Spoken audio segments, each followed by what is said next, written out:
Welcome to KO Stories, where I tell stories of the mysterious, twisted, and paranormal.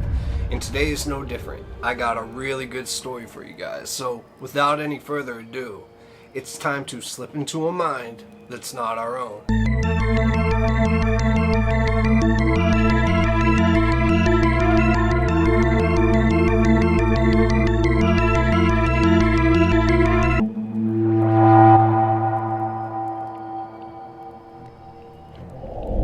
James Tetford got shipped off for duty during World War II, and thankfully he made it home. But everything wouldn't be as it seemed, and when he got back home, his wife and child were mysteriously gone. Now, some might say that this is just perhaps an unfaithful wife who abandoned her husband while he was overseas at war. But you see, the trouble is that neither her nor the child ever resurfaced. You could honestly say that they vanished without a trace. After he returned, he found himself increasingly unstable, bouncing around from one halfway house to another. And then his final known residence was a veterans facility called the Bennington Soldiers Home. And this was sort of like an assisted living center, but apparently James was allowed to have some freedoms and even occasionally made trips to see his relatives and loved ones. And it was on one of these outings that James performed his own vanishing act. Let me explain.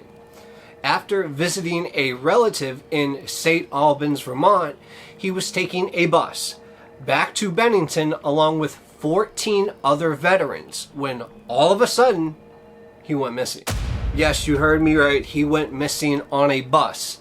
Now, there is a possibility that James had grown tired of the Bennington lifestyle he was acquainted to and was seizing an opportunity to, escape.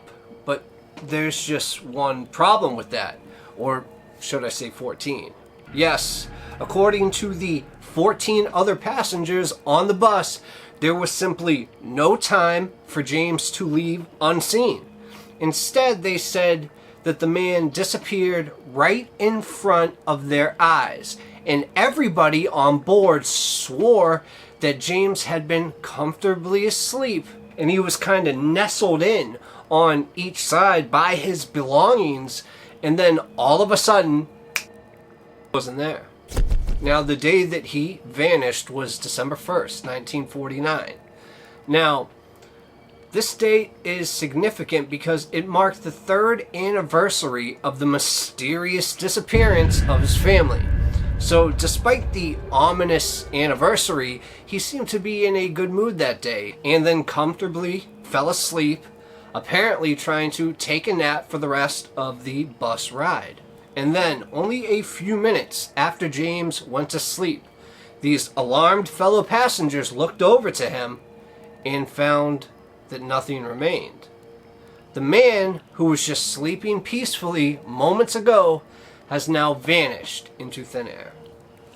Plus his suitcase was neatly stacked in the luggage rack, and his cash-filled wallet, along with his bus schedule, were laid out on the seat next to his. The only thing that was gone was James. And like I said, no one saw him get up and leave. They simply looked away, looked back, James was gone. Not to mention that the bus was moving at full speed down the highway the whole time. So even if James somehow could have got their attention away and, jumped out a window without being noticed by any of the other 14, he probably would have been jumping to his death. And even if he found a way around that peril by maybe jumping onto a getaway car or something else, it completely defies logic that he would leave his wallet. Plus, why all the cloak and dagger to begin with, when he was already allowed to go out and visit people? None of this would make any sense. So then, immediately after this, the bus driver alerted authorities of James' disappearance, and there was a massive search just in case somehow he did jump out or fall out of the bus.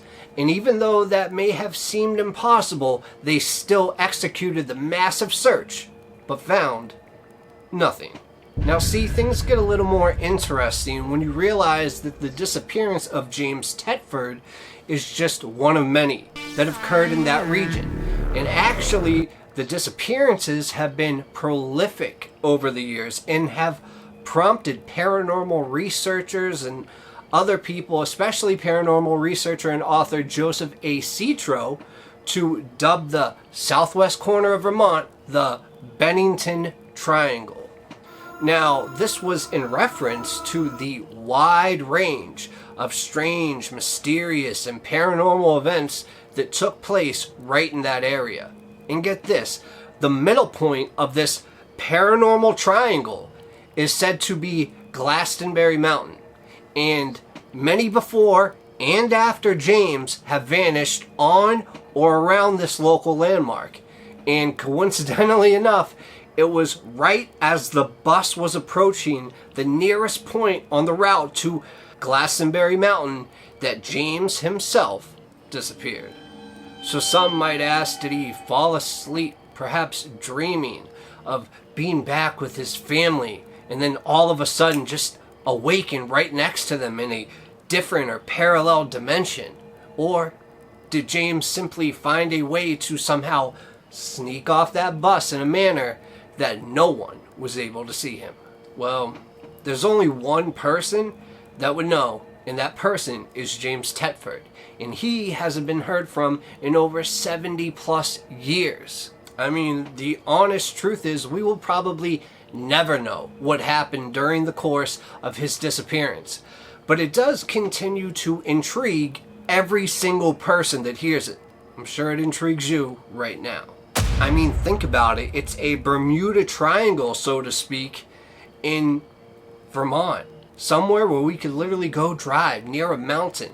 I mean, if anybody that watches this lives in that area, please let me know in the comments if you've ever heard of any stories like this. Also, this case remained cold and almost forgotten about for many decades until the early 1990s, when paranormal researcher, writer, and local folklorist Joseph Citro sparked new interest in this, and other occurrences in what he called the Bennington Triangle, by writing extensively about the incidents in his various paranormal anthologies.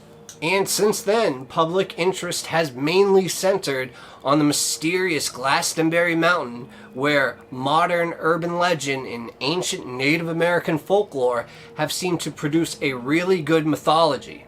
But even despite all this renewed interest, I mean, when it comes to the disappearance of James Tetford, it seems to be that all there are questions without any single answers. Now, if you like stories that do not have an ending, I will tell more of them. But sometimes if you like true crime or paranormal or missing people, click here, here, here.